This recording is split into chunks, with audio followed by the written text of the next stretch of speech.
LoveLine may contain sexually oriented content. Listener discretion is advised. 3, 2, 1, go! Adam Carolla and Dr. Drew. LoveLine, coast to coast. Yep, it is the LoveLine. I'm Adam Carolla. That is Dr. Drew. Dr. Drew? Yes. Oh, there you are. Phone number 1-800-LOVE-191. Dr. Drew is a board-certified physician and addiction medicine specialist. Tonight we have as our guest, Jay McGraw is here. Jay has been on the show before. He's the author of Life Strategy for Teens. You may know his pop, Phil McGraw, who's often seen on Oprah, where Drew will be tomorrow. Is that right? That's right. I'm in Chicago tonight. Oh, cool. And you're doing Oprah tomorrow morning. Right. Early. Really? What time? I mean, I have to get there like 5 o'clock your time. Are you kidding me? No, I know. I thank God I'm not with you. Oh, can you imagine the whining? Oh, God, the humanity. 5 o'clock, I'd be whining. And how many? No, really, Adam carries on like you can't, like an infant. Yeah. Jay, I'll give you whining. I should write a book called Strategies for Whining. Yeah, whining 101. First off is wake me up at 5 a.m. I'll start whining. All right. Well, I can see you're gonna be an easy student. Drew? Yeah. You're gonna be on Oprah tomorrow. Well, they're filming it tomorrow. I really don't know when they're airing it. Well, do they air the same day? I don't, Adam. I've not been there yet. I've just arrived here a couple hours ago. Phil McGraw here is here, and Phil McGraw, who's a therapist, sounds just that name and the guy's physique. He's a big guy. He's much more a relief pitcher than a therapist. You're right. Yeah. Big Phil McGraw. I used to think I think middle linebacker. Yeah, middle linebacker, or one of those crazy angry relief pitchers who gets himself all psyched up behind the mound and then pulls his hat down and turns. That works. Jay, have you been on Oprah? No, I have not. Why? How come your dad hasn't gotten you on Oprah? Well, I mean, he's asked, but I don't want to do Oprah. I'd rather do this. Jay's been on Mars. Did you hear that, Drew? I know, I'm laughing too, but this kid's got a sense of humor. Jay's been on Mars Venus. Oh, yeah, but right. Who cares? I'm talking about Oprah. That's nothing. You've been on Mars Venus, Drew. That's nonsense. What are you talking about tomorrow, Drew? There's a theory now that 20-somethings are getting into a crisis they're calling a quarter-life crisis. Oh, yeah? So that's a sort of a population I've been talking to for a lot of years. And Adam and I have been going to colleges for the last couple of years. And we know a little about what's going on with them interpersonally. And now they're sort of complaining about their careers not being sort of exactly what they expected them to be, not living up to their expectations. It's really all the same stuff. I mean, they all have this. It's the same issues coming to bear in their interpersonal worlds that now are coming to bear in their careers. Same stuff we talk about on LoveLine. And it's going to be just as fascinating as Drew just explained it. All right, Drew, you ready to take some calls? Yeah, let's go. All right. Adam, you're 19. What's up? Yeah, I cheated on my girlfriend when I went to a party. And now the girl that I cheated on my girlfriend with, she's pregnant. Adam, how old are you? How old are you? How old am I? 19. Right. Okay. Now, you don't believe him, Drew? I just get a vibe. And notice when I asked the question, it's, how old am I? Right. It's something you don't forget. You know what I like about Jay? He's a real smart ass. He fits right in here. All right, so you got the girl you cheated with pregnant, allegedly. And now, how do you know she's pregnant? I seen test results. What test? When she did that pregnancy test thing. Hey, Adam, I got to warn you about something. It's like every 19-year-old girl that is at all like messed up in any way thinks they're pregnant at some point in their life. I think it's just a trend. They all think they're pregnant, so watch out for that. Well, he saw the test, but what was the test, Adam? It was the pregnancy test. All right, hold on. Drew, I'm kind of with you on this one, which completely. I could tell he's not 19, and he made it up. Really? Yeah. Okay. No doubt Let me just talk to him. Should I talk to him and get him to admit it? No, it's going to Chris. All right. Wow, Drew, that's tough. I mean, it's not exactly like he folded or anything. It's all right, well, put the Chris on hold. Let's go back and see if I'm right. He's just a little slow on the draw, that's all. I don't think so. Adam? Not slow enough. Listen, we won't hold it against you if you tell us you're making this up. I'm not making it up.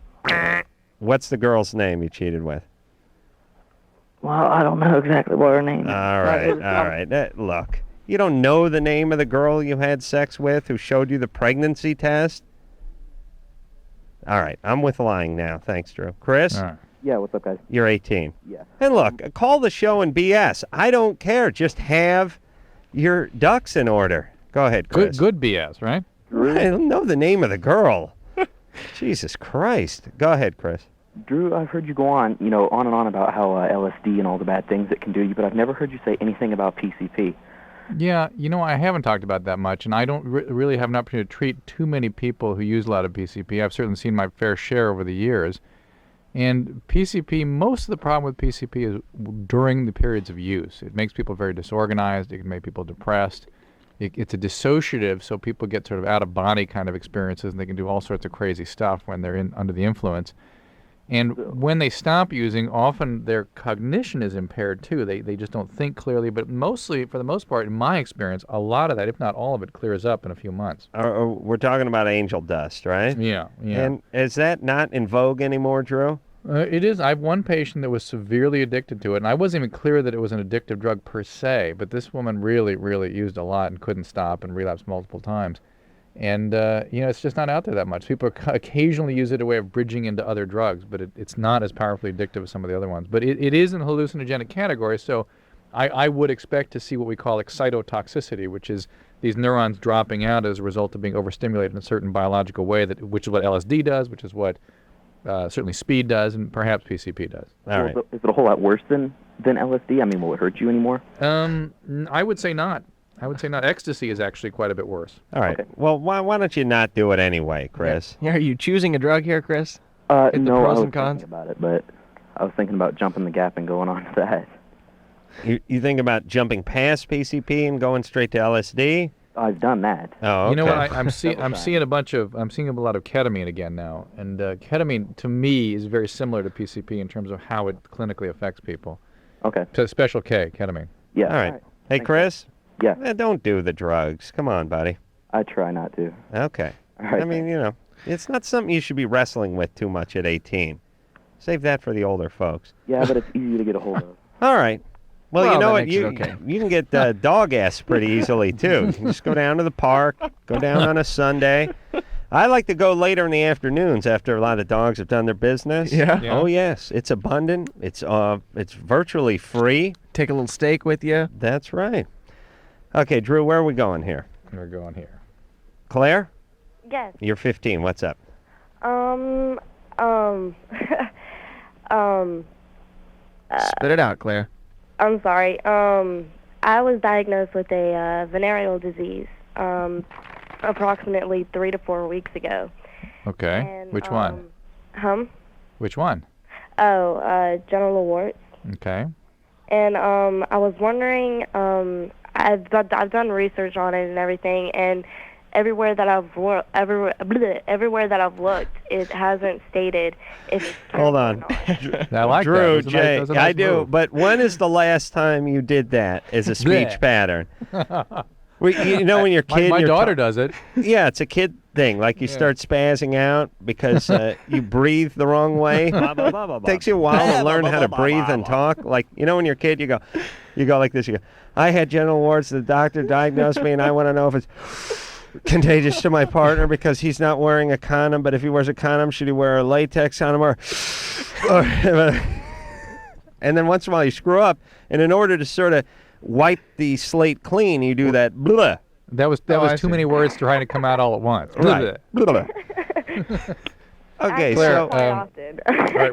Well, Claire, let's go with the facts. I mean, this is one of the most common sexually transmitted diseases there is. Yeah. Certain subsets of those virus, we believe actually causes cervical cancer in women. Yes. So it becomes now extremely important that you get very regular pap smears.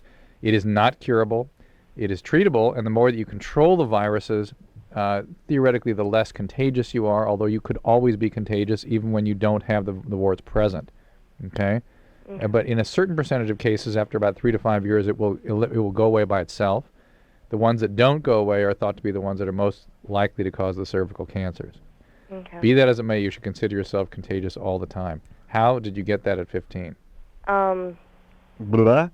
That's how No. she picks them all up. I got it, I was probably noticing signs of it, in January. So I got it at 15. Had something to How? do with the Christmas season? I mean, Yeah, what happened? No, Little no. stocking stuffer. No, Nice. but I also have another question. Yeah. You haven't answered our Hey, question. Claire, Yes, sir. let me explain something. Your friends are stupid, but we're not. Drew said to you about 20 minutes ago, how did you get AIDS at how did you get warts at 15? You told us for a few minutes how you got it at 15, and then you moved on to the next question. Oh, how did I? No. I'm sorry. I All right. totally misunderstood you. Having sex? All Is right. it a little boyfriend? Boyfriend? Multiple partners? No. It was one guy, and when I had told him, he had totally thrown this back in my face and blamed it on me. But he comes from a prominent Jewish family. and how old is he? He is 16. Wow. Prominent And- Jewish family getting laid at 16. Yeah, That's like a but he Gentile claims- getting laid at 11. It really is. He claims that he was a virgin when he had slept with me. Oh, However, boy. he's in a long relationship with a girlfriend, and I think that's just a bunch of BS. Okay. How were the genital warts how were they diagnosed, Claire? I saw physical signs of it, and I knew it wasn't normal, so I went to the doctor. And they definitely saw it. Yes. Okay. Hey, Claire, Yes. good luck. No. Good I had a times. question. Oh, All no. right, what's the question? Oh, boy. I don't think that he will go to the doctor, and I don't think that he'll get it treated, and I was wondering if it's a good idea to come up to his house and talk to his parents and just No. basically lay it No, out. no. Here's an No. idea, Claire. Stay away from him. Yeah. Last I know time that you he hung around, gave- you got venereal Yeah, warts. you may get crabs if you see him again. I know, No, but he- he gave it to my best friend. And tell her to I don't- stay I don't away want from to- him. I really don't want him to go off and give it to 40 different other girls. It's an interesting question, Claire. It really is an Well- interesting ethical question. I don't think you have responsibility to make sure he takes care of himself. I'll tell you, in men, it really has no real implications. It doesn't cause any problems in the men unless they get it around their anus, and then it tends to cause anal cancer Good times. when they get a lot of Oh, yeah. good time. So, Um, wait a minute, though. but how to get this him to guy stop- this guy gave it to your best friend, too? Because I didn't know that they had anything going until I confided in her, and she had started crying and said that she had slept with him too. This, Wow. not since Jeff Goldblum has a Jew got so much tail. And, This is an amazing story. Claire, I really think now, I mean, I know, and the guy broke your heart, too, right? Yeah, No, I mean, yes. at first he did. He had Yes. led me on to believe, and then No, he broke your heart. That's fine. You're 15. Look, there's no shame in that, especially as a woman. You women shouldn't have any shame in that. You're 15. You meet a guy. You become sleep with enamored him? with him. You sleep with him. Maybe he takes your virginity, and then he dumps on you. Of course, that hurts. It breaks your heart, and you're angry at him, and you probably like to get back at him. And this is not the way to do it. But on the other hand, if this guy's spreading his warts all over the valley, maybe Exactly. something should be done. Yeah, it's an interesting question. And I think something should, because if he gives it to somebody, especially a 15-year-old, this is something they have to live with their entire life. That's right. But you have to ask yourself, what's going to happen if I go do something about this? And you have to play that out the Yeah. entire way through the situation, because it will also affect your life in a lot of ways. Everybody's going to find out. I mean, you don't get venereal warts from sitting real close to each other at the movie theater. Yeah. You're Right. going to be telling a lot of people what you've been doing with this guy, so you got to think of all the repercussions of bringing it in consequences. All public. right, here's the plan. I have the plan. Are you All right. ready, Claire? I'm definitely ready. Okay. You and your friend who got the warts, you need to send this guy a little letter, maybe even some documentation from the doctor. And you say, look, we both got warts and we both got it from you. So here's what you need to do. You need to see a doctor. And we will give you a couple of weeks to do this. But if you do not, we're going to start telling people because you are a danger. Adam, him seeing a doctor is not going to prevent him from spreading. He may not be aware of it. He may not believe I it. just want him to get it treated. Well, he Yeah, can't. well, there may not be a treatment, Claire. Adam has warts, and he won't get them treated. Hold on. Hold on a second. Yeah, hold on while I move my chair. How dare Hold on. I didn't get that out right. How dare you? Drew, I made $100. I beg your pardon. I beg your pardon. I made $100 from you because you dumped vinegar on my penis and shined a black light on it on the radio and found nothing. Suspicious. How dare you? You wouldn't have paid that $100 if you thought for 1 second there was a wart on my Johnson. All right. All right. But let's put it this way. It certainly didn't slow you down any. Who, me? The fact that I was suspicious didn't send you magically running for treatment and. What do you mean suspicious? There's nothing on my penis. I've never had a wart in my life. Suspicious. How dare you? You're gonna hear from my attorneys as soon as I get them. Zach, Hello. you're 18. Yeah. What's up? Well, me and my girlfriend, this was Saturday. We were having sex, and well, I noticed she was grunting, but I didn't really like say anything to her while we were doing it. And I took her home, and I went back home, and there was feces in my bed. Yeah, maybe your dog jumped up there. Well, Hey, Zach. Zach, what are you doing? Zach, I think that was a bogus call, Drew. Yeah, I would agree with you. Nice job, Damien. Let's talk to Santos over here, who's 18. Hello, hi, Dr. Drew. You guys, Dr. Drew and Adam, you guys are the best. You guys. You're gay. Thank you. No, wait. No, please don't hang up. We're not hanging up. We're not hanging up. Okay. No, I know it sounds gay, but like, come on, guys. I mean, I should. Well, you know what? Never mind. Well, here's my problem. Yes, sir. I sniffed glue when I was 13, and 13? Now I'm 18, right? Yes. And in school right now, I'm slow to comprehend the stuff, you know. And my question is, if that has to do anything with what's happening to me right now. Well, here's the deal with glue, is that the inhaled hydrocarbons, which a lot of people do these days, is unbelievable. People sniff gasoline, the glue. It tends to basically dissolve the frontal lobes of your brain, which is a little different than what, say, ecstasy and speed does, which is destroys the limbic system, the emotional centers of the brain. This is the cognition and sort of personality aspects of your brain. And it could do that. I've never seen it do that in an 18-year-old. Well, let me, Drew, let me chime in for a second. Was it worse to smell it between the age of, 13, 14, and 15? Yes, that's the worst. That's worse. That's the worst. And if you do it at 19, 20, and 21, not as bad? It is. All of these neurotoxic chemicals clearly are much more disruptive under the age of 16. Okay? So you hit a sweet spot there, Santos, in terms of when you were doing this. And yet could affect your learning. Of course it could. It could be brain damaging. But maybe you're dumb. He deserves the benefit of the doubt. Well, he deserves an evaluation to see if he has some pre-existing learning disability. Maybe you have some kind of ADD or some other kind of learning problem, which many addicts, alcoholics have. I don't know if you're an addict also, but certainly that could be part of the problem here. Santos? Yeah. How long did you sniff glue for? For about a month. No, it's not that much. And here's the reason, though. Here's the reason. I was getting beat up by a bunch of bullies.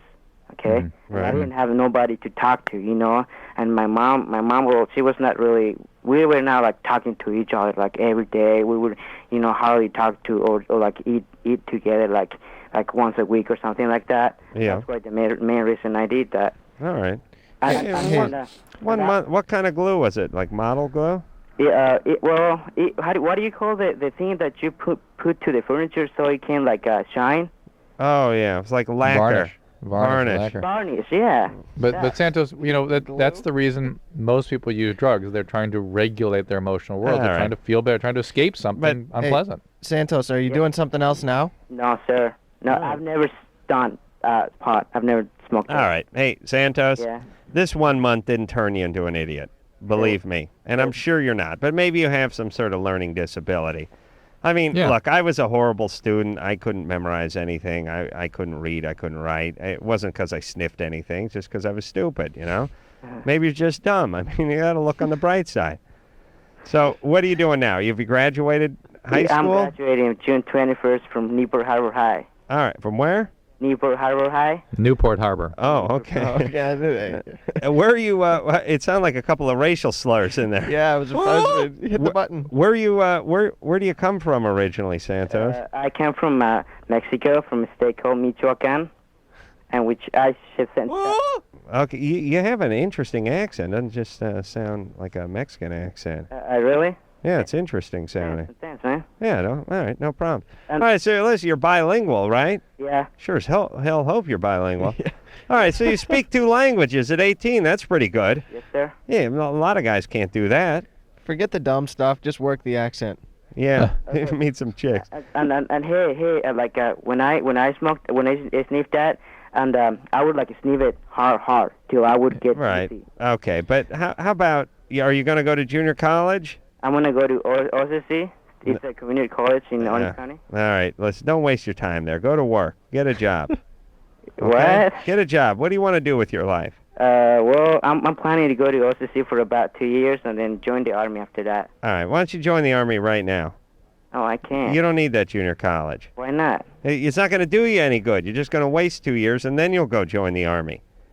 Really? Yeah, just join the army. Adam's That's what we need. educational campaign. Get those glue sniffers some guns and put them to work. That's what I say. Jay McGraw is our guest tonight. He is the author of Life Strategy for Teens. Dr. Drew is over there in Chicago, right?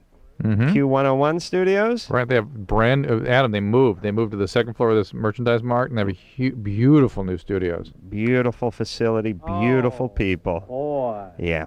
You can see Drew maybe on Oprah tomorrow, but that's why he's in Chicago. I don't know if it's going to air tomorrow. We'll take a little break. We'll be back with Drew and Jay after this. 1-800-LOVE-191. We'll be right back.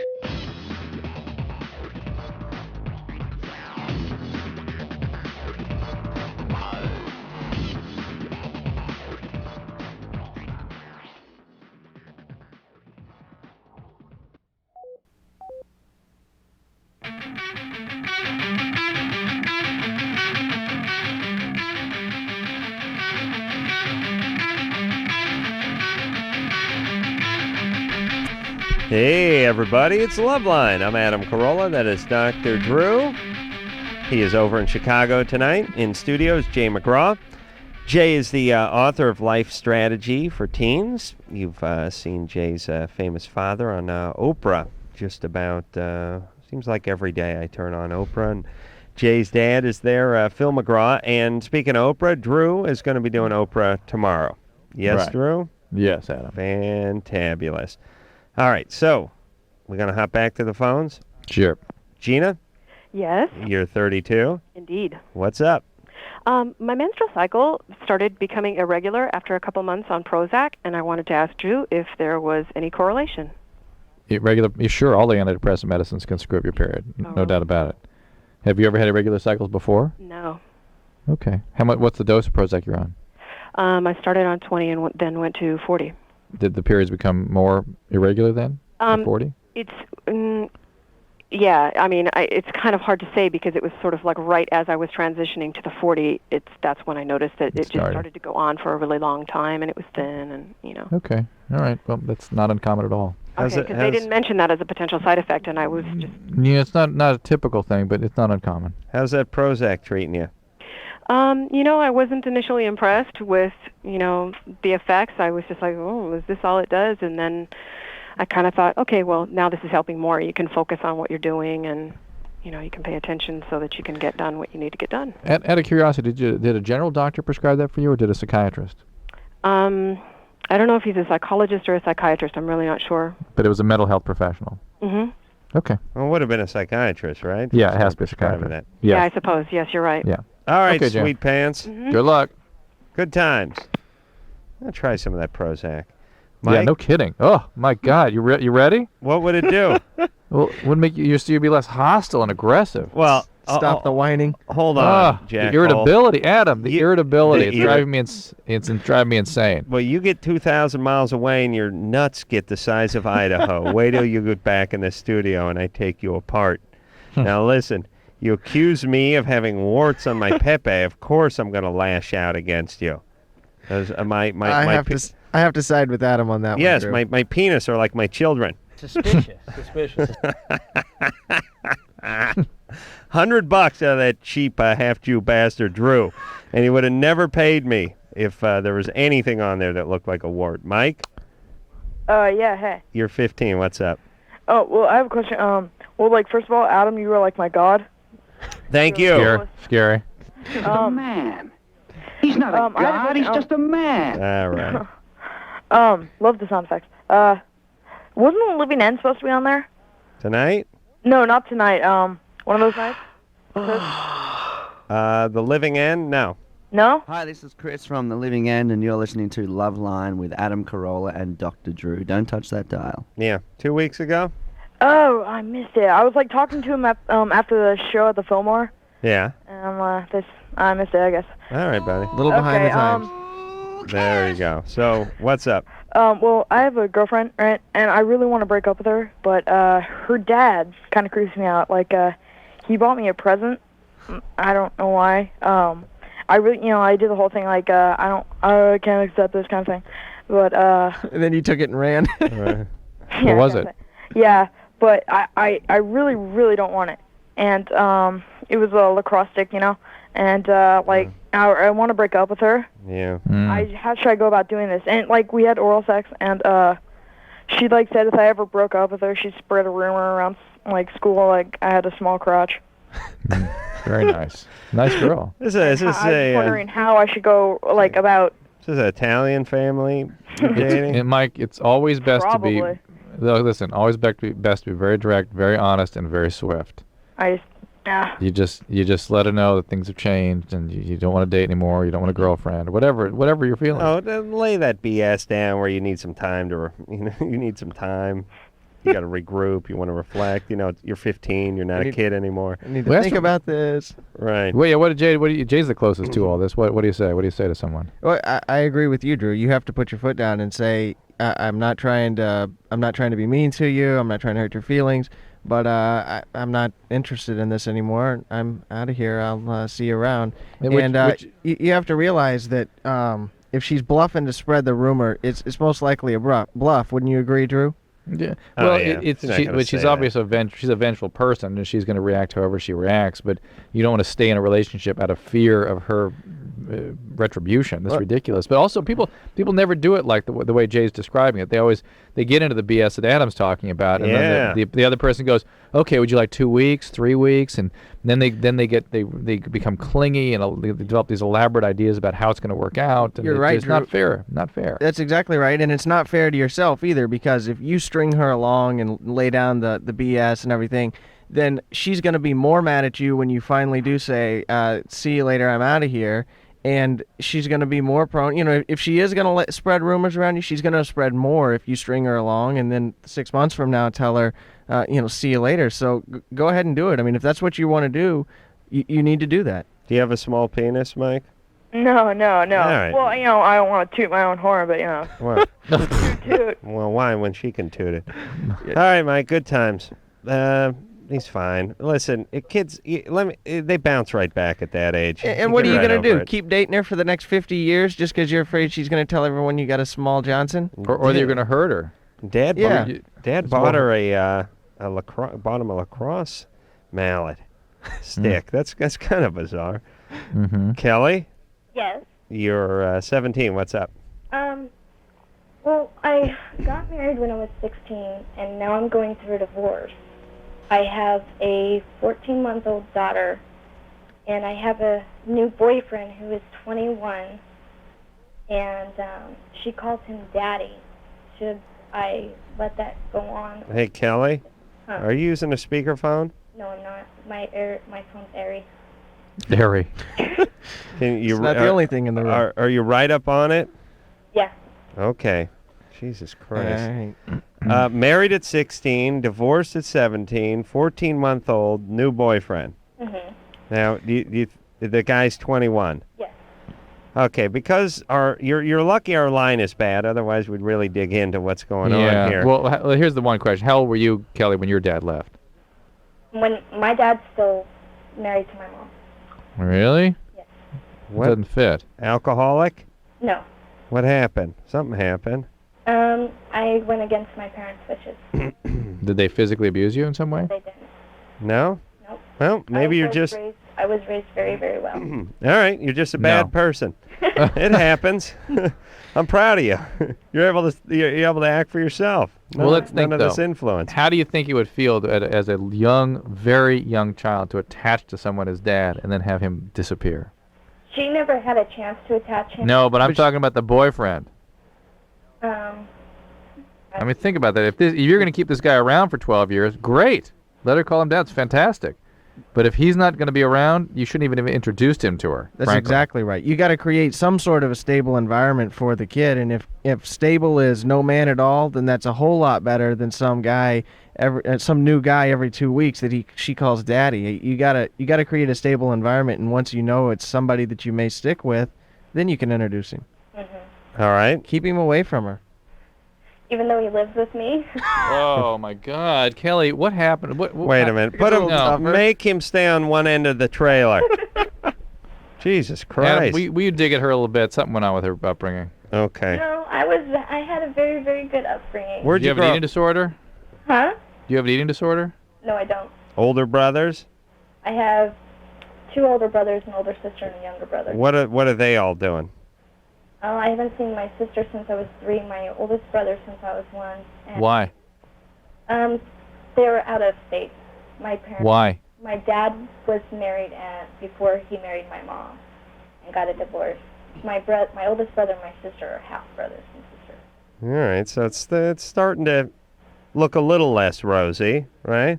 I mean, it's coming into focus a little more as far as dad goes, right? Uh-huh. What did your dad do for a living? He's a carpenter. Aha! Oh, horrible, horrible people. Jesus was the only good one. And the Adam was a carpenter. The jury's still out on him, by the way. I heard Rabbi Shmuley last night attacked him. Yeah, said as a carpenter, he said that he padded a lot of his estimates and gouged the elderly. And they got records on that. That's right. Unacceptable. We've got this new revelation. We just found a tomb full of old documents. That's right. Turns out he charged time and a half for all his laborers when he wasn't paying them OT.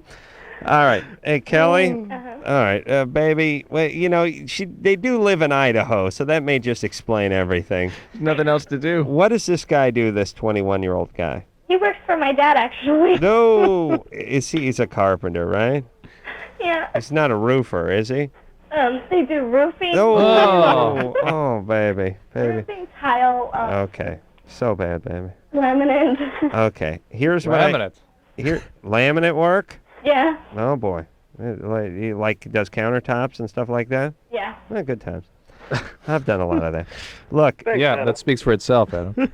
I'll tell you. I'll give you some advice and we're going to hang up on you. Okay. Do not get pregnant again. Do you hear me? Oh, I'm not going to. Because yeah, I'm sure it was planned the first time. It was more planned than. Use protection, okay? Yes. And what are you using? Birth control foam, morning after pill. No. Kelly. Real big planner, are you? Huh? Real big into the planning, are you? Jesus Christ. Kelly, morning after pill is an emergency measure. It's not meant to be contraception. Get on the pill, for God's sake. I use the pill, foam, and the morning after pill. Well, if you're on the pill, you can't use the morning after pill, okay? Okay. All right. You're on the birth control pill. Take one every day? Yes.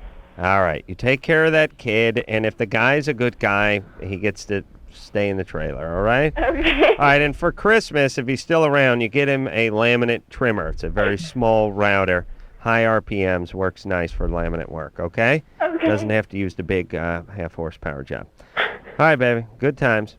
Well, I'll tell you, I know that laminate work, Drew, if you have any questions. Oh, I do. Any questions tonight about laminate work? I can answer them. Radius laminate work, vertical, countertop. I do it all. You don't do the rock stuff, do you? What? The Corian? Or the granite?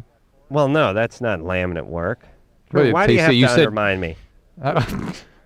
You said table. You said tops. I know, but I'm talking about doing laminate for countertops. All right. Jay McGraw is our guest tonight. He is the author of Life Strategies for Teens. Dr. Drew's over there in Chicago. We're going to take a little break, and we'll be back. LoveLine. 1-800-LOVE-191. We'll be right back.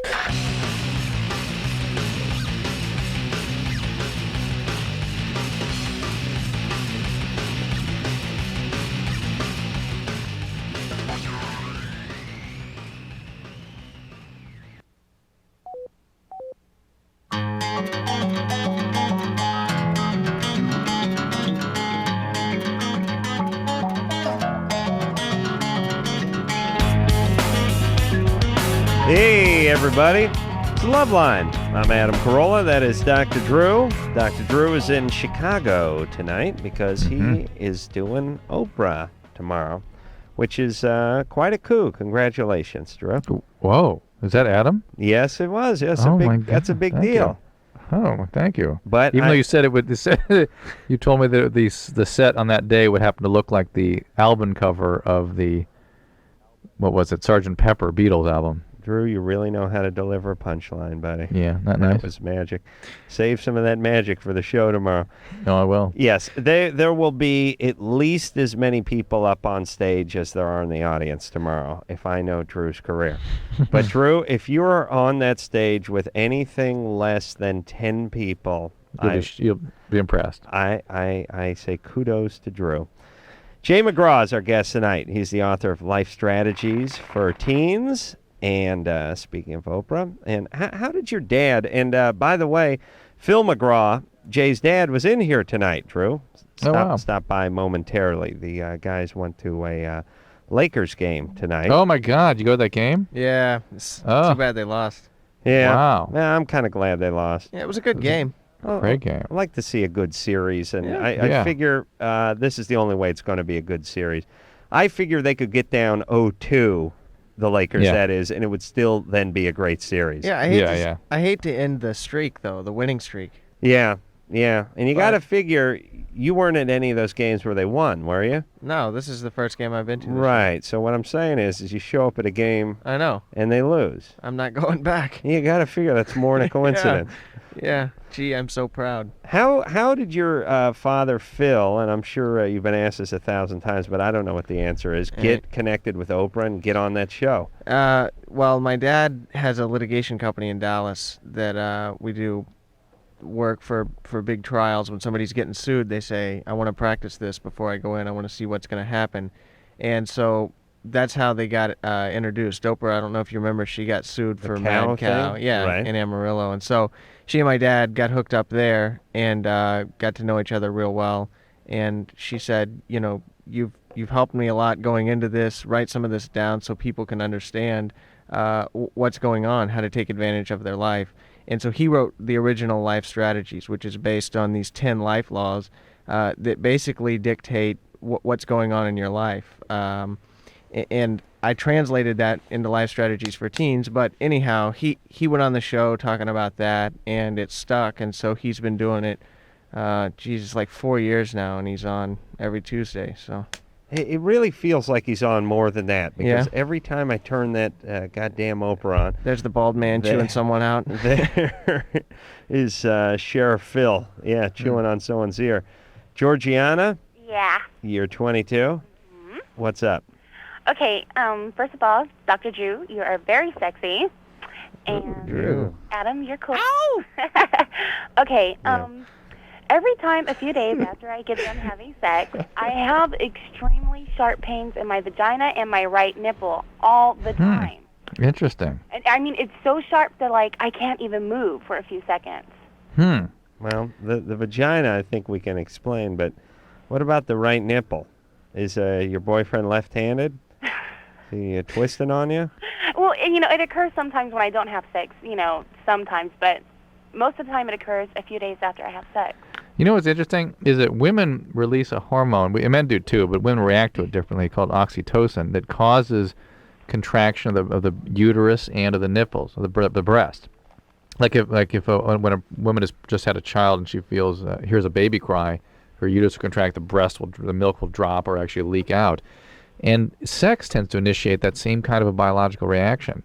So I wonder if that's some sort of delayed response to that same hormone you're having, huh? Yeah, well, how does she know? Well, I mean, I guess what I'm asking is, does it happen in reaction to anything else? Do you ever have any other circumstance where you get that same kind of reaction? Sometimes I'll just be sitting down and I'll get this extreme sharp pain through my vagina and my right nipple. I'd have that looked at if I were you. Yeah. But I don't know what they're going to look at or look for. I mean... Are your pelvic exams have been normal otherwise? Yeah, they have. You're on no medication? No. Well, I was on Depakote for a while, and then. Oh, were you taking any major tranquilizers when this was happening? is Seroquel major? Yes, Well, there you I go. was taking that for a while, but then I haven't taken that for like a year. Well, those kinds of medicine, not so much Seroquel, but some of the ones like the stronger ones will typically cause stuff like this. What's that Seroquel for? She's bipolar. Are you bipolar? No. What was the Depakote for? The doctor said schizoaffective. Schizoaffective. Okay. Like that. Yeah. Okay. All right, you got that under control now?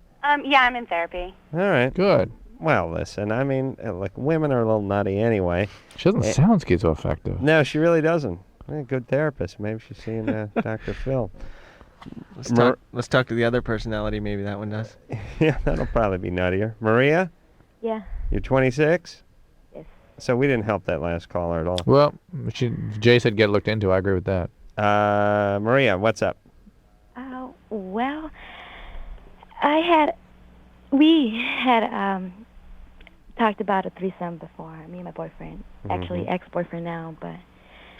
Whose idea was it? Mine. Well, really? Both, really. He had always asked, what would you do, and I would go for it. And Yeah, he's been pressuring. How long did he pressure you for? Huh? What do you mean it's your idea? He's constantly bringing it up, right? Not him always, because he would look at a chick or something, and I'd be like, yeah, she's fine, she's pretty, she's got a good, she's nice. You would say that without him prompting you? Yeah. He would say that. He would look, and he would say, well, what about that one? Yeah, okay, that's him. That's him. That's him initiating it. Well, I guess, but I would bring it up once in a while. Well, you're open Maria. to it. Yeah. Well, anyway, what happened? Well, one day it did happen. I mean, me and my girlfriend got together, and him. And the only thing I was against was that he can do anything, she can do anything, the only thing I didn't want was intercourse. Right. Between him and her. Right. And that's what he did. Yeah, shocking. Big surprise there. How dare he? I couldn't have predicted that in a million years. Yeah. So, what's your question? Well, hold on a second. You guys had agreed on that before you had the threesome, right? Yes. And where were you when he began the intercourse? His face. Yeah, I know. How come you didn't chime in? Gee, thanks. Before his I was there. Yeah, that's what I'm saying. I was there. I was doing my thing. Right. Why don't you tell him not to do that? I'm hip to the part where you were in the room. What I'm asking is, why didn't you say anything at that point? Because we had talked about that previously. I mean. Yeah, but when he started doing this, Hold why on a didn't you speak second. up? Hey, Drew. Yeah. And Jay. Yeah. Are there any dumber callers on any radio show? The challenge has been out there for almost 5 years now. I defy anybody else who hosts a show, nationally or on the local level, to produce evidence that your callers are dumber than our callers, because I say they don't exist. The newest contest on radio. Yes. She was in the room. I understand. You talked about it in advance. Now I'm going to get back to the question one more time, Maria. When it actually went down, why didn't you chime in? He's 20. He's 28. I mean, we didn't ask for your life history. Well, my answer is, he's not a little kid, and there's no need to be repeating something. All right. So you were uncomfortable bringing it up. You're angry that he did it in the first place, and you probably signed out of the relationship at that point anyway, right? Well, yeah. All right. So you guys broke up then after that? Yeah. Well, kind of. I stopped talking to him, and he's been calling me back. Okay. Relationships never survive threesomes. They never do. It'd be great if they did, but they don't. So now what's the question? Great if they did. That's my point. Is that, fivesomes? What's wrong with that? What the hell? What is in an abstract sense wrong with that? Except that it's incredibly unhealthy for people, and it destroys their relationships. So you shouldn't do it. Drew, don't you? Am I right by saying that the reason that she does this, or that other people do this, and even go to the level that the reason she says, she's pretty and she's pretty hot, is the fact that she's afraid he's going to leave her if he doesn't, if she doesn't cave in? Now I'm wondering, am I attracted to chicks? Because now I'm wondering and masturbate over chicks. All right. Well, you're confused. No, I don't think so, because. Oh, really? Really, I mean, it's been in my mind for a long Okay. time. Well, this last time, this is the only time that we were together. okay, but Maria, you enjoyed yourself with your friend sexually. Yeah. You're but I near. Okay, just shut up. You're now without a man, right? You're single. Yeah. You're on your own. Do you have any kids? Yes. No, baby. Oh, come on. But she doesn't know anything. Yeah, she doesn't know anything except for her mom's a crazy half lesbian. No, because she's not involved with any of my friends. How old is your daughter? She's 4. All right, no more kids, right, Screwball? No. Okay, now you're single. You're on your own. She hasn't met this guy. Quiet down. Maybe you're into women. Maybe you're not. Take some time. Step back. Evaluate. And if you're into women, you're into women. That's fine. Jesus Christ, you imagine having that for a mom, though? Mm-hmm. You know what I mean? I mean, I know we're running late for break, but what you want in a parent is security and strength, and to have someone Stability. whose head is spinning like a dreidel, not knowing which set of genitalia to hump next, it's got to be unnerving to a young person. Jay McGraw is our guest tonight. He is the author of Life Strategies for Teens. We'll be right back. LoveLine will be right back. So get your problems ready. Ready.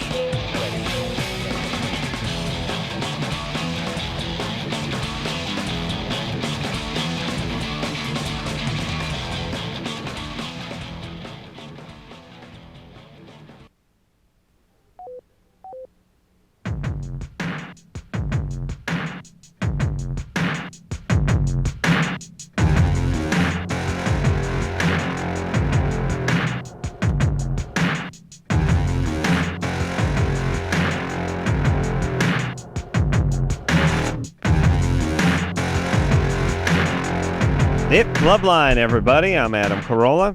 That is Dr. Drew over in Chicago. Phone number 1-800-LOVE-191. Jay McGraw is our guest tonight. He's been on the show before. He's the author of Life Strategy for Teens. Of course, his father's Phil McGraw, who you see on Oprah. Seems like every day, but I'm told it's just once a week. And speaking of Oprah, that's why Drew is in Chicago. So we'll be doing that tomorrow. And you'll be reporting back to us. Well, you'll be in here tomorrow night, right, Drew? Yeah, absolutely. Tell us how it went and when it's going to air and all that good stuff, right? Where you can see me on that crowd on the album cover, yeah. That's right. All right. Christian, you're 16. Hey, Drew. Yeah. I'll tell you what. Why don't you wear like a big purple fedora or wind-up beanie or something so we can pick you out? Really stick out in the lineup. Yeah, maybe hard to find you on stage. Yeah. As you mentioned, the Mormon Tabernacle Choir is likely to be there with me, and they may have the dress code. They may be in front of you, so I'm saying wear something high. Wear like a top hat or something. That'd be good. Okay, yeah. Oh, top hat's good. I like the feather idea, though. You know, have just something purple? with a big feather sticking out. Right. Nice. We could see him. Hey, there's Drew's feather in the back. Wiggle your feather, Drew. He's right. He's behind the baritones. Christian, What's up? what's up? How you guys doing? Good. How you doing? Pretty good. Good. Thanks What's for taking my call. Sure. What's your question? I'm a lesbian, and when me and my Congratulations. well, it's relevant to the story. All right. When me and my girlfriend have sex, she bleeds during sex. Mm-hmm. Not every time, but Do you take out the vagina? yeah. Do you take your retainer out? Yes, I do. Yes, you do. All right. Some women will bleed in response to sexual stimulus. They will. And, yeah, that's just normal. Thing. How Yeah, it old, doesn't how mean old is anything. your girlfriend? 15. Ooh. Whoa. And do your parents know you're lesbian? Yeah. Do her parents know she's a lesbian? Yeah. And they're okay? Everything's cool? Yeah, everything's all right. Oh, yeah? My biological dad doesn't accept it too terribly much, but my mom's really accepting of it, so. Where's your biological dad? Well, actually, I just got kicked out of his house, and I'm going back to live with my mom. So. Okay. Well, a little payback for dad, huh? Yeah, Yeah. something like that. Was he a bad dad? He was back when I was a child, but What do you do? he was just really abusive to my mom and did it in front of me, stuff like that. Nice. And he doesn't like lesbians, huh? I guess not. All right. Well, good. And you told him, right? Yeah. Of course. Very, very important. Of course. Why'd you tell him, by the way, if you knew he was going to, be bad about it? Well, 'cause it's part of me, Right. Yeah, there are things that are part of Adam that he couldn't tell his parents till he was 40, I 35. understand that. I understand that, and I accept it. I do. All right. All right. All right, baby. That's should she get a pelvic exam? This Yeah, 15-year-old? definitely she should. Yeah, it means the lining of the uterus is sort of unstable, and there's various things that can contribute to that, but it's not necessarily abnormal. Christian, what about the kids at school? Did they know? Yeah, we're very out at school. Yeah. It's something I'm proud of. So, well, not so much proud, Right. but I accept it. And Do you go to a public school? yeah. And people okay? They don't make fun of you? Well, I kind of live in a hick town, so we have a lot of closed minds. I see. Have you always done stuff that makes your dad mad? Your biological father mad?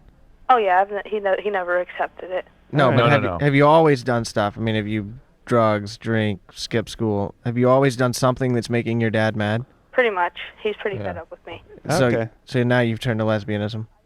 Well. That's not. I didn't really turn to it. I just realized it. Oh, okay. All right, Kristen. Cool.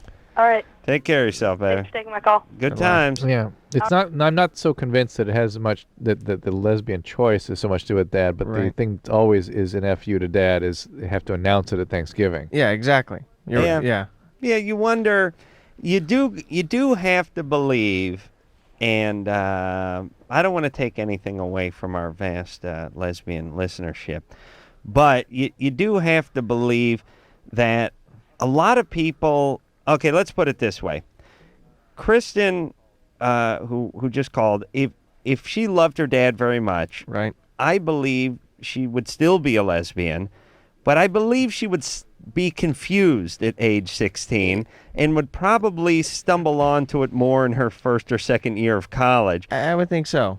Because Pops put the screws to her early, she just made she declared a major earlier. That's and right. is now then has some good ammunition to tell him and make him pay. And I have said this many times. Listen up, all dads and future dads. You have a daughter. You abuse mama or abuse daughter or don't pay attention to her. She will pay you back. Maybe she's a lesbian. Maybe she does a little porno. Maybe she works at the strip club across the figure street from something your out, work. though. Do not worry. You will pay. And I have to say that I'm sure Christian didn't choose the most the best way of presenting this to her dad, such No. that he wouldn't get mad. I mean, Drew, I think you're right. She called a family meeting at Thanksgiving and announced it with Dad standing there next to her. And Right. Oh yeah. But why? But we always make fun of the caller, or Kristen. But why not? Dad deserved it, and he got what was coming. Oh, yeah, It was yeah. 15 years in the making. And I'm sure she realizes, though, it's not always what you say, but how you say it. And Yeah, and now she's out of the house. Surprise, Yeah. surprise. All right, Drew. Yep. Lisa, Yes. you're 19. What's up? I've been having this problem. I'm in this catastrophic situation. I ran into this guy at the last place I worked at. I actually worked at a restaurant. And, he came in and I kind of thought he was a pervert. Everybody kind of thought he was a pervert. He'd stare at their chest, he'd stare at their ass. Okay, wait a minute. He worked there, or he No, just no, came no. in as a customer? He came in as a customer. Uh-huh. All right. and so you'd see him regularly. Right. Right. Okay. I felt kind of bad for him because he was trying to befriend me. Mm-hmm. And so we started hanging out. Oh boy. Kind of a lapse in time here. 6 months later, we got an apartment together because I was in a bad living situation again. Right. Who were you living with at the time? I was living with a friend's parents. You're not on a speakerphone, are you, Lisa? No, I'm not. Why are all our connections No, bad no, tonight? no, no. Is that the full I'm moon? outside the apartment complex, so he doesn't hear me. Okay. And now he's your Oh, roommate. you live with him now. Yes, I do. Right. He's your roommate, your Right. platonic roommate. Right. And you've never had anything physical with him. Absolutely not. All right. And what's he doing now? He's spying on me. I'll get out of the bathroom. He'll be around there. I'll wake up in the morning. He'll be standing over my bed. Yeah, I'd stop. I'd hang up, go pack your bags, and leave. Immediately. Well, Immediately. I need to know some options here because I'm in a financial situation. I have no support. Right. Who were you living with before? I'm sorry? Who were you living with before you moved in with him? A friend's parents. Move back in with them. That's a pretty bad living situation, too. Where are your parents? Well, I had a dysfunctional family, and I can't go back there. It's just too emotionally stressful. Okay, do you have any friends? Yes, I do. Is there any way you can crash out at one of their places for a little while until you get your, stuff in order? Yes, it is possible. I was just trying to get around that because, I'm situated here. I have a job here. I'm signed up for school next semester. Right, It's but just a big problem. do you have any friends in town? I do, and if they knew the severity of the situation, I could possibly move in with them. Yeah. Well, why don't you? You don't have to move in with them either. Just go stay with them until you get another option. Why don't you alert them to how severe the situation Yeah, is? go ahead and tell someone, all right? Okay. And meanwhile, whose name is on the lease that you guys? His name. Right. And what's he do? The roommate. Actually, he works at a gas station. Fantabulous. I'm and does he seem dangerous or is he just creepy? I'm sorry? Is he creepy or dangerous? He's both. Actually, I've been trying to get a hold of you guys for quite a while. And well, you guys tend to get these people that don't even really have a bad problem. I mean, it's not even a problem. It's just, let's get on LoveLine so we can be heard. You know what I mean? And I have a problem. And well, Lisa, let me ask you, what's worse, telling your friends about the situation or him doing something to you while you're asleep tonight? No, honestly, what's worse? Well, obviously, yeah. Yeah. Okay, so leave. Lisa, you have friends, and you wouldn't tell them what's going on, but you'd call a radio station, one that you can't even get through to, by the way. No, it's ridiculous because I've told people, but I don't think they're taking it flippantly. Like it's not a big deal. Like Okay. it's really not a problem. Well, you may not be presenting it quite the right way. Uh-huh. But how long have you been living with him? About 6 months. And is it been getting worse? It's progressively worse. Worse. It's been okay. At first, it was like a normal situation. Right. Okay. Have you said anything to him about it? I'm sorry? Have you said something to him about it? No way. No way. You don't think he could No, process that? I think he's got some mental issues himself. Okay. But he's not displayed any signs of violence or anything like that. Well, jealousy. I mean, I'll talk on the phone. I've had like 3 boyfriends in the duration of the 6 months, and I'll be talking on the phone. He'll get pissed off. He'll slam doors. He'll go. He'll scoff. Okay. You know so what I mean? okay. So Lisa, do you have a lock on your bedroom door? No, I don't. That's the problem. That's Why don't you put one on? Well, yeah. I'm paying $200 for rent. He's paying. Why didn't you put a lock on your door? Allison, why didn't you put a lock on your door? Lisa. Because I don't have a room. I beg your pardon. I'm sleeping in the living room. I Oh, see. boy. Oh, I gets see. better and Yeah, better. I kind of set myself up for. Okay. failure, So. Okay, so what you need to do, the good news is his name's on the lease. Uh-huh. You need to not confront him alone. Mm-hmm. And probably do it over the phone. When Right. he goes off to work tomorrow, you need to pack up your crap. You need to talk to one of your friends that you work with or somebody else in town.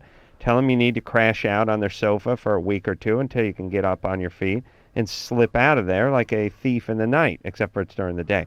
I just coined a phrase. All right? Okay. All right. He goes to work tomorrow. You pack up your crap tomorrow, and you drop it off at a friend's house. Well, technically not tomorrow, but the day after, yeah, because he doesn't work tomorrow. Okay, but whatever it is, you make your friend aware of the gravity of the situation.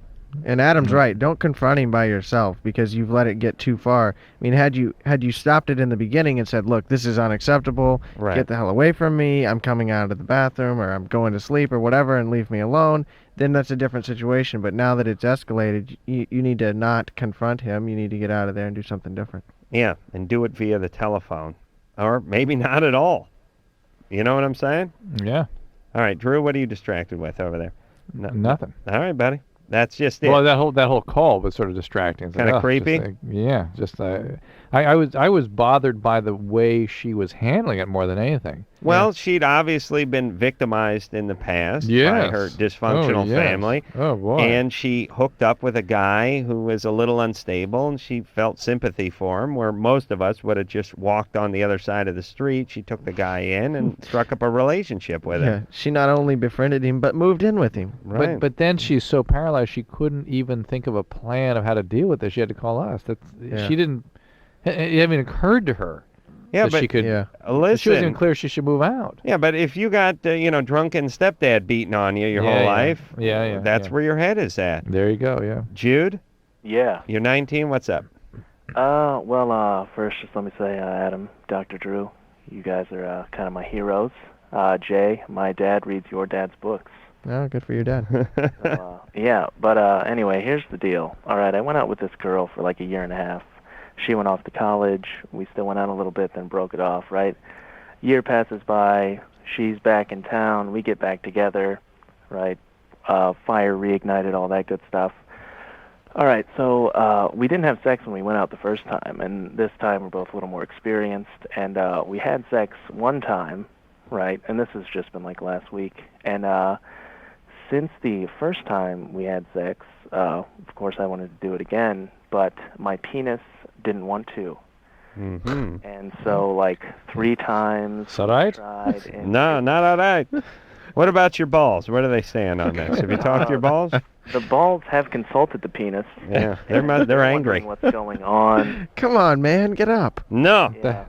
No, not all right. Not all right. I cannot. Yeah. No mango for you. Exactly, but it's like Exactly. it'll be erect for like all the foreplay and all the stuff, and then right like the moment kid you not, the seconds before, Right. it's gonna make its way in. How many times bit has of this stage happened? fright. Yeah, how many times has this happened? It's happened 3 times. With her. Are you freaking out about it happening each time you get together with her? I try not to, but of course. But you're thinking about it. Yeah, you're thinking about It's it. not something you forget. yeah, exactly. Right. Now, is this The happen? balls won't let me forget it. Has this happened with anyone else? No, never. It's never happened ever. Have you had many experiences with other women? Well, yeah, but mostly with her. But I mean, I had like a couple girls. Well, wait a second, though. I'm going to get a little clarity here. Yeah. You hadn't slept with her the first time you guys had a relationship. Yeah. When you were how old? 17, 18. 17, 18. You'd been with her for some time, and you didn't sleep with her. Right. Right. I was being a good Christian boy. Right, and you were a little worried about your penis. Well, too. And then you guys broke up, and you'd slept with how many people in that period of time? Just a couple. Just a couple. So you don't have a vast amount of sexual experience. No, not at all. And so then you hooked up with this girl, and it worked the first time. It worked, yeah, nicely. And then you realized maybe you were falling in love, and then the penis sort of crapped out on you the second, third, fourth, and fifth time, right? Well, yeah, I don't know. Okay. Either that or, well, because she had been, like, with however many guys. Oh. You were a little intimidated. Hiatus. And, well, because we, like, talked about it. And Yeah. Oh. Always a bad plan. Always. Maybe That I makes the have penis go away. Yeah. performance anxiety or something. I don't know. Yeah. Well, it's performance anxiety based on, and probably some guilt and some anger too, right? You're kind of angry that she did all this. You were already mentioned that you sort of were trying to be a good religious. They did some religious beliefs about being sexually active, and that can create some guilt. And then, lo and behold, you didn't measure up, and now you go into each battle worrying about possibly having this happen again. Of course, that makes it happen. Okay, so Jude, now you can masturbate, no problem. There's no problem with the plumbing. No, not at all. No Okay. medicine, no medication. No. Okay. Right. You just need to be honest with her and sort of take the pressure off yourself and your uncooperative penis. She'll be Yeah. pleasantly. What's the word I'm looking for? I don't know. Flattered. She'll be No, flattered. I don't think she will be. Yeah, but- she will. If he says I'm so into this, it makes me anxious. It's too overwhelming. I'm really having feelings that are so overwhelming. It's almost too much for me. I already did that, and then it happened again. Okay, but okay, 'Cause, you know, I'm a long-time listener, so I kind of knew how to go about it, right? Right. But she what was her reaction when he told her that stuff? She was just like, okay, well. And what'd you say to her? Did you say, like, I know that you slept with the entire campus while you were gone, and I'm having a little problem living up to that? Or was it, I'm having a little anxiety I care about here? you so much. Yeah. Yeah, it was more the second one. Really. Okay. All right, well, that's All good. right. Hey, Well, so wait, how did she react? Did she say, "Hey, that's okay. Well, I'll get it up"? Well, no, she was like, well, yeah, I understand. Just if there's anything I can do to, just tell me what I can do. well, Yeah, but did she say how it about a in- BJ? Yeah, the way you're saying it sounds like she was like devastated. Like, oh, it's all right. No. You were just reading that. Look, he's having some difficulties. They'll work it out. He's young. He's never had that break-in girl that we always talk about. Drew? Yeah. Are you listening, buddy? I'm listening to you.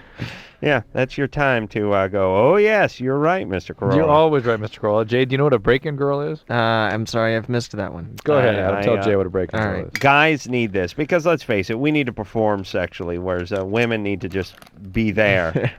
Drew, what are you getting into That's your over magic, there? huh? That's your magic. All right. And guys, if they hop from girl to girl to girl and one night stand and one night stand and one night stand, they never find that one girl that they really work it out with. Okay. Build their confidence, try all the positions. You know that thing where you both walk around nude during the day in the apartment? That girl? If you don't have that girl, if it's all a bunch of, you just finished off a sixer of Mickey's and you're having some sort of drunken conquest in some guy's car, you never quite work that out. And Jude has not worked that out. And he's a little behind at 19, although not everyone has at 19. So this might be his girl. He just has to get over the hump, pardon the pun.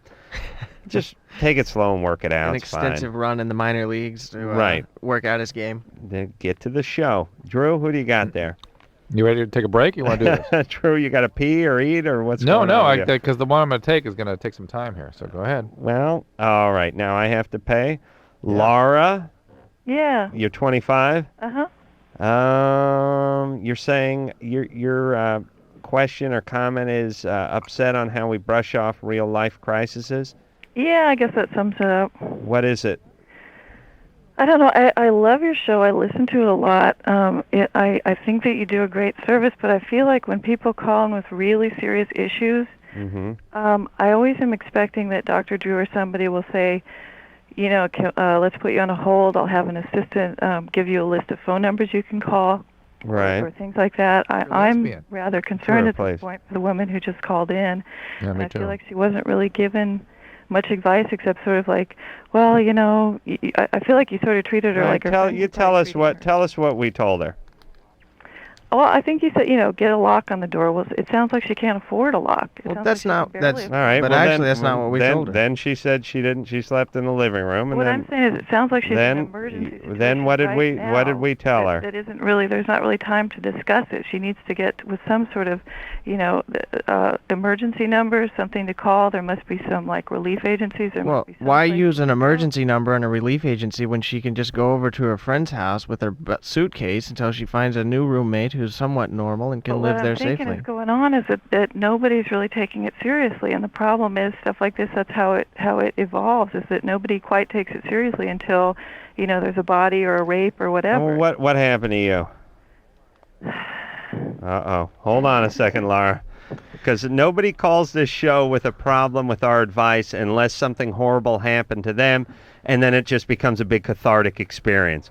Because we spent 6.5 to 7 minutes on that call, which is 3 times as long as we should on any call. And gave her a plan that she was excited about, or that she thought told was a her good get idea. out. Our first thing, get out immediately. Immediately, whatever you have to do, get out. No, but listen, we I'm with you, Adam. didn't tell her to call the cops, but the cops aren't going to do anything. I mean, the cops are going to show up in 3 hours and Tip say, the guy off that she's getting ready to pack her what's bags. going on? Her other option is to leave tonight, but I don't know where she's going tonight. And the next option was let the guy go to work and leave tomorrow. That's what we told her to do.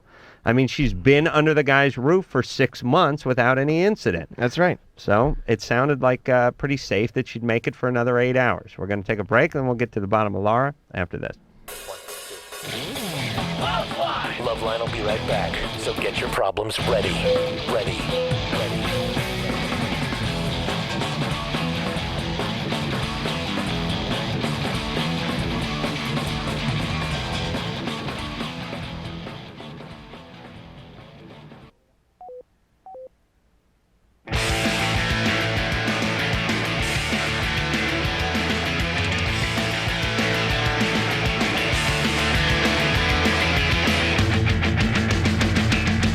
Hey, everybody, it's LoveLine. I'm Adam Carolla. That's Dr. Drew. He's at our affiliate, one of our oldest affiliates, Q101 in Chicago tonight. There you go. I mean, they've been with us since the beginning, right, Drew? Yeah, they were. They've been great. What are you eating, buddy? More Altoid. mints? Easy, buddy. Life Strategies for Teens is the name of the book. Jay McGraw is our guest tonight. Jay is, when were you on the show last, Jay? It's been a couple months, a few months, something like that. Well, it's good to have you back. Well, Adam, it's good to see you. It's good to be seen. Drew, what's going on over there? A little love affair. I'm not pouring vinegar on his penis. I know that. Let me tell you something about this Jay McGraw, Drew. He doesn't have the clinical experience that you do, but the kid, he's good looking and he's hungry. Okay?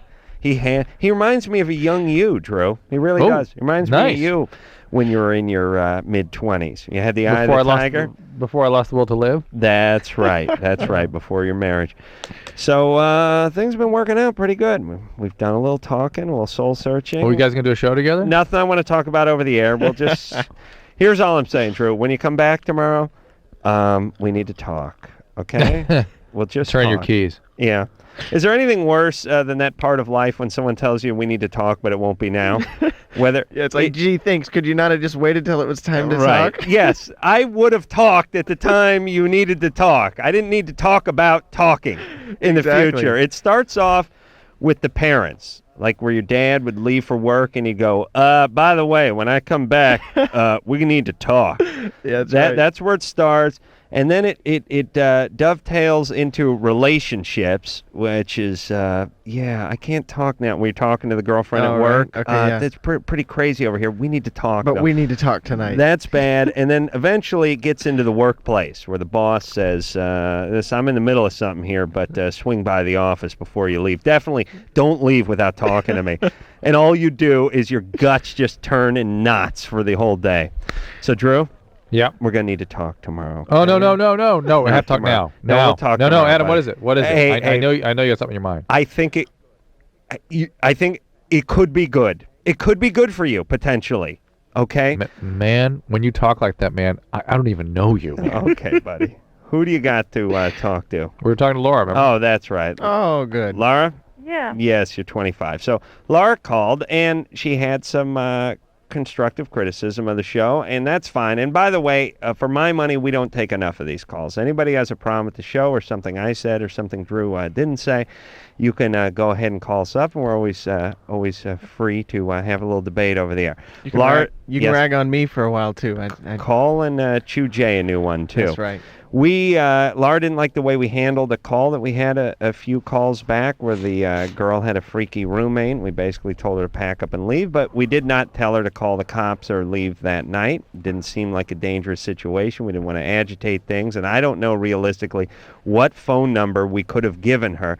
I mean, it's very convenient to say you should have given her some emergency number, but what emergency number comes over and scoops you up at 11:15 at night from your apartment when there's nothing going on in your apartment? Exactly, because your roommate of 6 months has been a little weird lately. Right. Okay, but Laura, more importantly, what happened to you that gives you the energy to call us about this? Obviously child abuse, but also a friend I had, I'm from New Mexico, who had a very strange roommate who finally came after her in the shower with a knife. Lost the use of her hand because she was trying to fend off the knife. Right. And this was someone she had roomed with. This was someone she knew, and she would tell people about it. I found this out because I was in New York and heard the story, or I probably would have gotten more involved, but people wouldn't believe her. They would not believe. Now, Laura, you're actually a great person for us to talk to, because the most incredulous part about that call, I forget the caller's name, for me, Lisa, wasn't it? Yeah.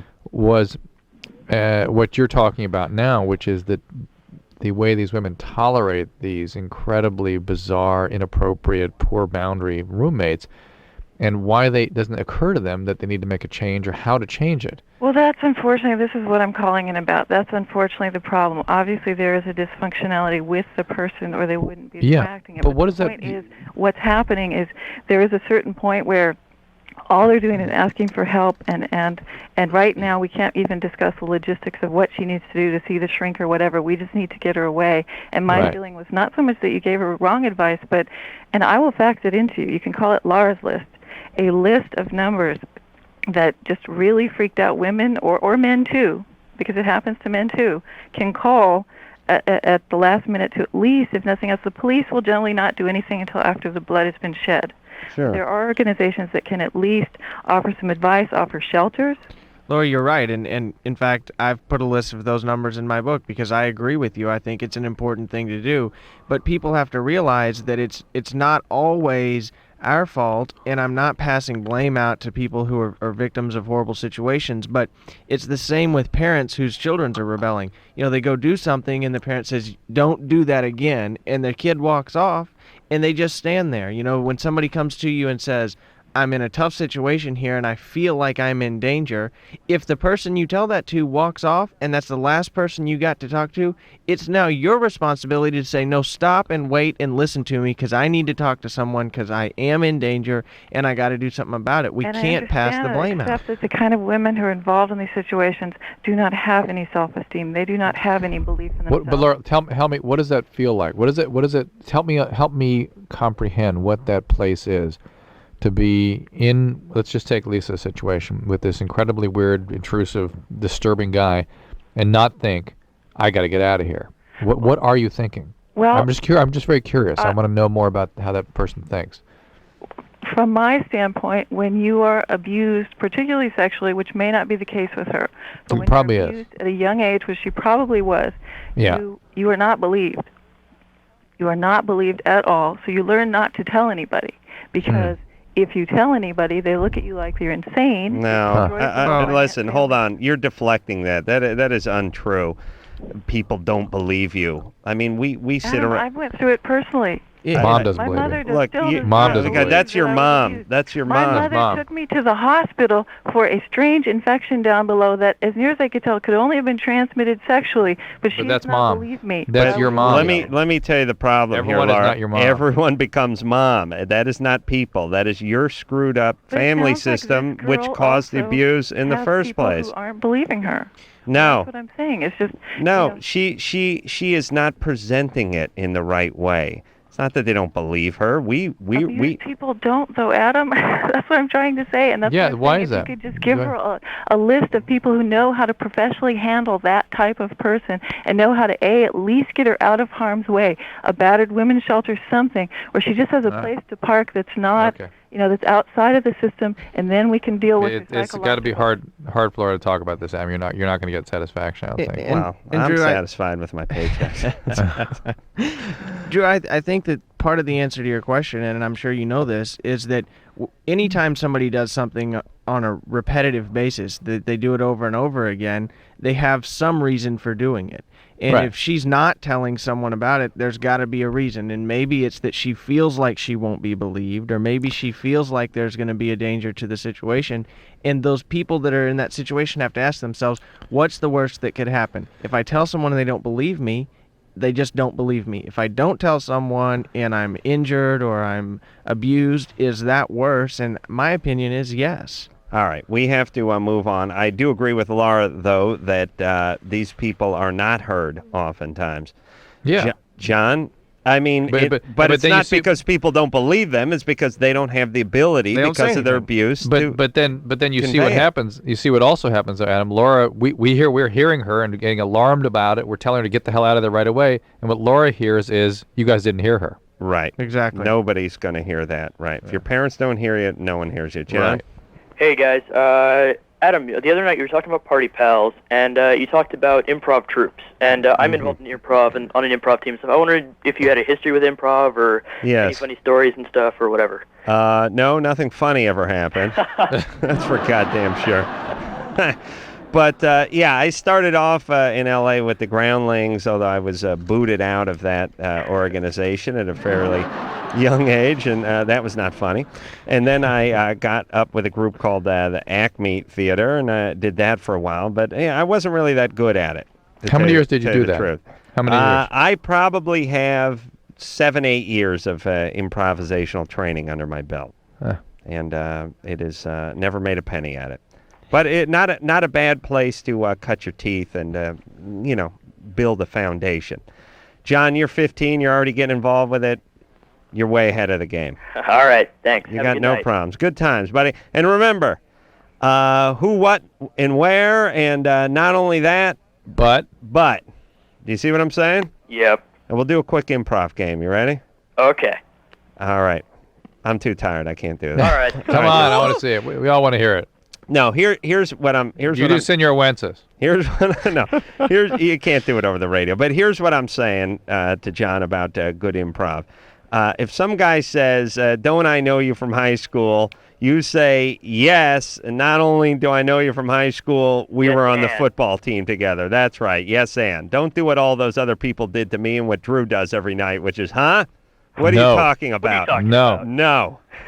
All right, buddy. Are you kidding? No way. Good times. Yeah, Drew's the greatest. I'll go. It's like that scene from Shining where Jack busted down the door with the axe, and I'll go, huh? It's that Never heard of that movie. It's that comedic timing coming through again. Oh yeah, he's got it in spades. Chris? Yes. You're 25? Yeah. What's up?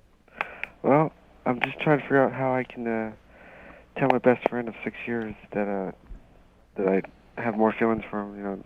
That I love him actually. Is the friend gay?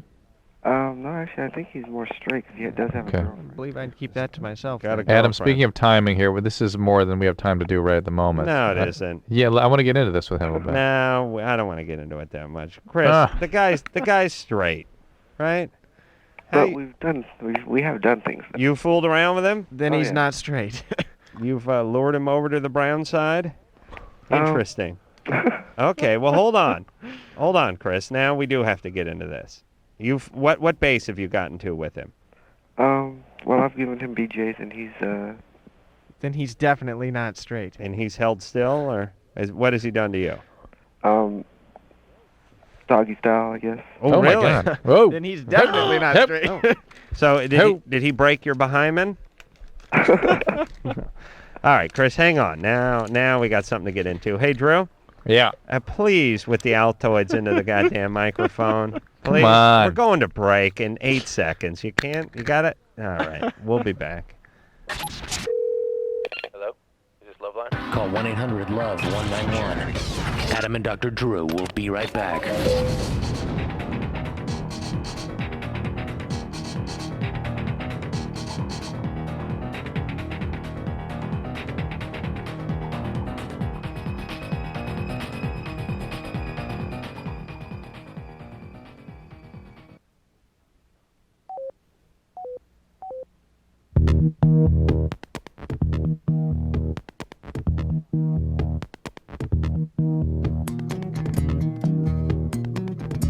Hi, this is Mark from Blink-182, and you are listening to Adam Carolla and Dr. Drew on LoveLine. I have a really big dick. Yeah. Mark. Hey, Drew, what's happening there, buddy? Dude. Want to eat some more mints? Or you all right? Yeah, nah. All right. Should be out by now. Jay McGraw is our guest tonight. Life Strategies for Teens is the name of his book. Is this thing a bestseller? Yeah. Is it on the New York bestseller list? Yeah, it was for 3-4 months, but wow, it's been out for a while now. All right. So you can find it anywhere, right? That's right. Bookstores, where they have books, or Amazon.com. All that good stuff. Chris? Yes. So let's get to the bottom of this, pardon the pun. 25 years old. You're in love with a friend of yours. This guy's been a friend of yours for some time. You're gay. Drew, please. Now. With what's been going on between you two, why has it just been a friendship? Well, I'm not sure. I'm just kind of afraid that if I actually say that I love him, he'll get mad or... But it sounds like you guys have been in sort of a romantic relationship or a love relationship for quite some time. Well, it's more just a physical thing than an emotional thing. Right. For him. That's what I'm getting from it. Now, he has a girlfriend, right? Right. And this guy's got to be a mess, though, right? He's a handful, this idiot.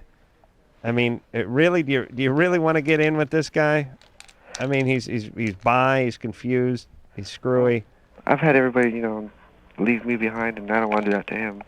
What do you mean? Well, I don't want to leave him in the dust or abandon him. Drew, what is going on over there? What are you doing over there, Drew? What are you talking about? What are you eating over there? Mints. Stop it. Stop rattling around back there, would you? Jesus. It's horribly distracting. I'm sorry, Chris. I'm so sorry for Drew's lack of respect. I was distracted. I couldn't hear. What's the problem? You've been married for 4 years. You have 2 children. You want to No, enter the... so I Yes. don't. You mentioned everybody else leaving you behind. What does that mean? Oh, then I don't want to abandon him, like, you know. Well, who abandoned you?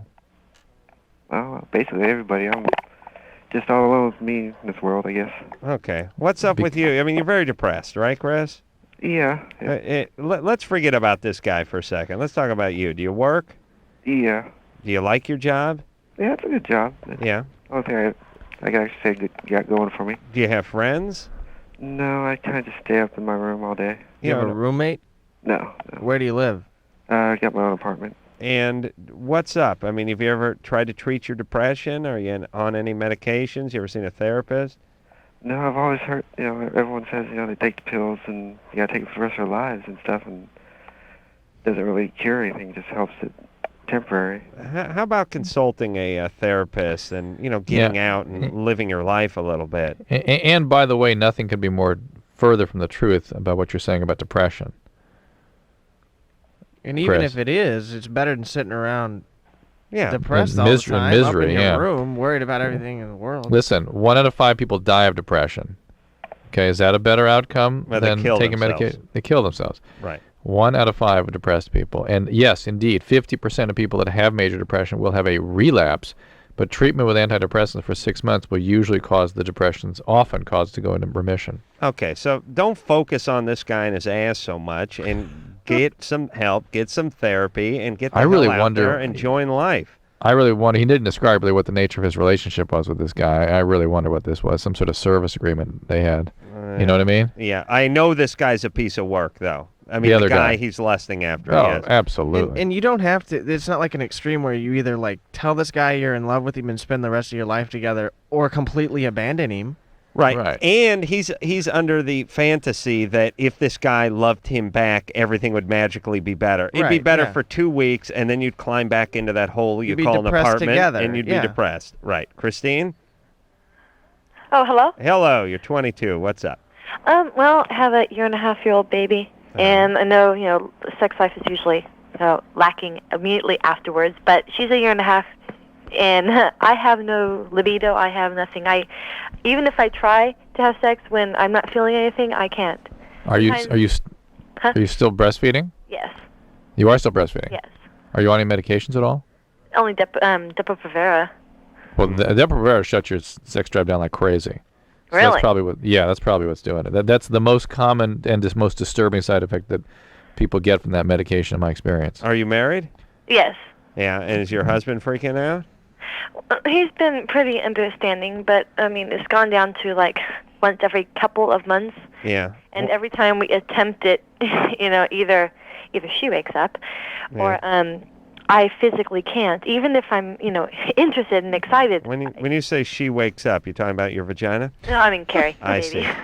I was confused. The baby. But, you know, Yeah. we'll send her to the babysitters and, Right.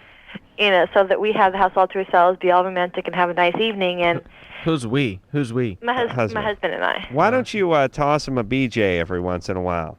You know what I mean? He's been a good guy. Not really like that. Oh my God, this guy should be sainted. What are you talking about? Well, what do you mean? I used to, but I really just kind of one of those things I kind of don't do anymore. Okay, hold Kristen, on. Kristen, How get off dare that Depo. Get off the Depo-Provera. It's a great contraceptive, but not for you. Yeah, obviously. You don't have sex. I was told that it would only affect like a little bit. Wonderful contraceptive. No, it can be. then. Some women are completely shut down by it. Completely. Really? Well, Yeah. listen, wait a minute. Why don't you give him a BJ every once in a while? I just don't like it. Oh, who Suck cares? it up and do it. I Yeah. mean, Well, I you know, beg your pardon. I'll jack him off sometimes once, you know, because I gotta feel bad for the poor guy. But I mean, you know, that's not sex.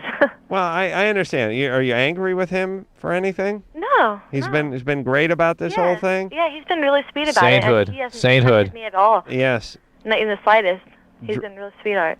Drew would have given you his famous strong arm technique by now. Believe you me. The full Nelson. That's right. He's a passionate man. He can't go that long without some nookie. But wait a minute. He is how old?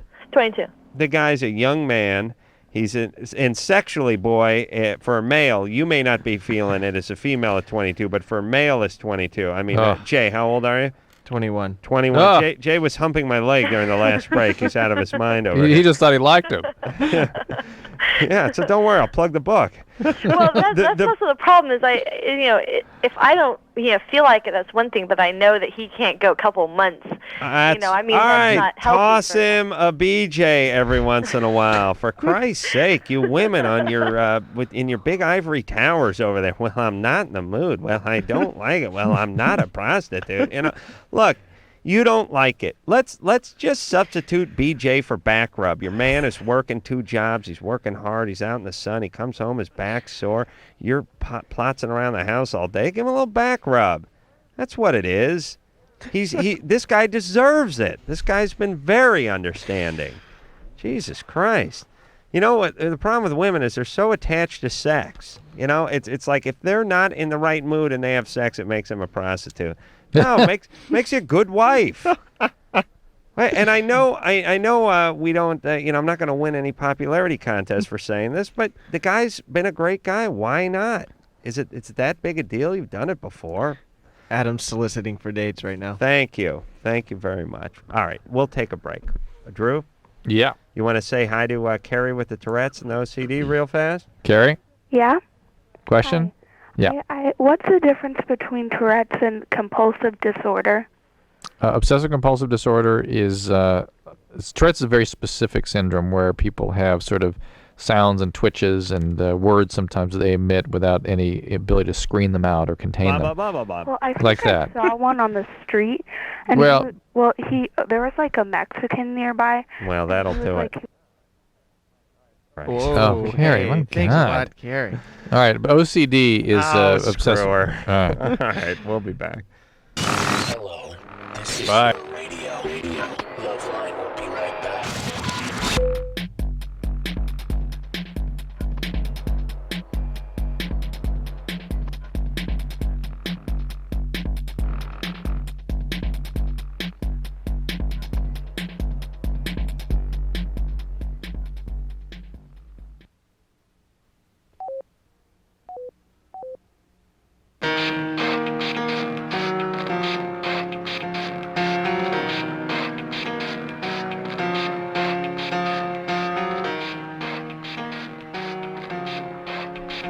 All right, everybody. That is it with another fantabulous show. I want to thank Jay McGraw for coming in here.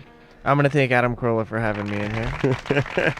Life strategies for teens. Go out and get it. It is everywhere books are. And come back anytime, Jay. I will do. And until next time, this is Adam Carolla for Dr. Drew saying mahalo. Came after her in the shower with a knife. Wow. The use of her hand. This has been LoveLine.